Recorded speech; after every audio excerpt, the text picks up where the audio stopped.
Welcome back to N's NotebookLM. Today we're going to talk about a really powerful idea from the philosopher Ken Wilber, one that pretty much reframes the entire human journey. Think of it like a map that explains why we're always searching for something, what we're really searching for, and why, let's be honest, we so often look in all the wrong places. Okay, let's get into it. So first things first, we need to bust a really popular, kind of romantic myth about where we all begin our lives.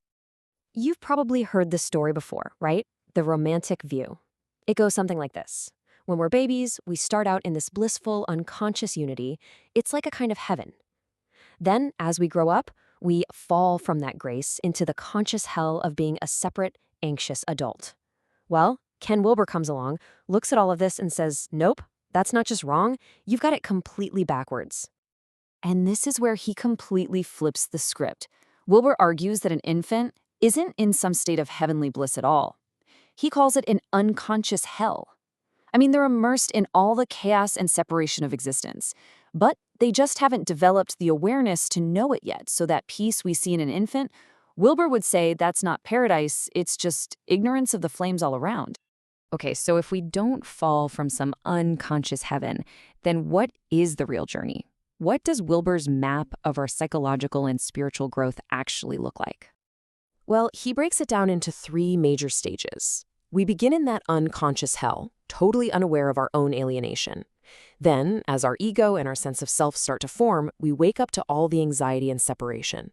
This is stage 2, conscious hell, and a lot of us feel stuck right here.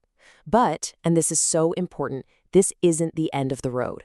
From there, we have the potential to grow into a 3rd stage, conscious heaven, a state of genuine, awakened, and integrated wholeness. This brings up a huge question, right? What's the engine that's actually driving us along this incredibly difficult journey from one stage to the next? Wilber has a name for it, the Atman Project. He says every single one of us has this deep, built-in drive for what's called Atman, for the infinite, for an ultimate feeling of unity and wholeness.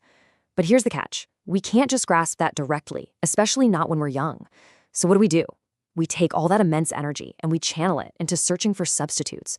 Wealth, power, fame, relationships, you name it. Anything that gives us a temporary feeling of being whole and significant. This quote just nails the central dilemma of the Atman Project. We have this deep spiritual hunger for wholeness, but it gets all misdirected. We end up searching for something timeless in a world that's all about time, for the infinite and things that are by their very nature finite. It's like, deep down, we're looking for God, but we settle for a new car or a promotion instead. So the million-dollar question is, how do we break out of this cycle of substitutes? How do we actually start to grow and climb that ladder from conscious hell up towards conscious heaven? Growth, Wilber says, happens in this constant repeating cycle.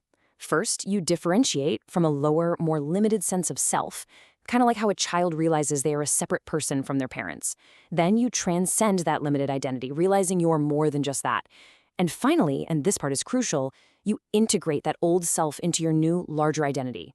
It's not about destroying the old you, it's about including it in something bigger. And this brings us to one of Wilber's most important contributions, what he calls the pre-trans fallacy. It's our tendency to confuse pre-personal states with transpersonal states, just because neither one is, well, personal. For instance, an infant is pre-rational. It hasn't even developed an ego yet. An enlightened sage, on the other hand, is transrational. They've gone beyond the ego. Mistaking one for the other, thinking that going back to an infantile state is enlightenment, is a critical error in understanding our own development. Okay, let's pull all these threads together now and see how this whole framework becomes a really practical tool for understanding our own lives. You know that constant striving, the ambition, the anxiety, that deep down feeling that something is missing? Wilber's map suggests that's not a personal failure. That's not a flaw in your character. It's the universal Atman Project at work in all of us. It's our profound and often misdirected search for wholeness, just playing out through the limited channels we think will finally satisfy it. So the crucial point here, the real takeaway, is that this framework allows us to look at our own lives and ask a really powerful question. Where am I channeling my search for the infinite? What are the substitute gratifications I'm chasing? In short, what is my Atman Project? If this topic has captured your interest and you'd like to dive deeper, the book is called The Atman Project by Ken Wilber.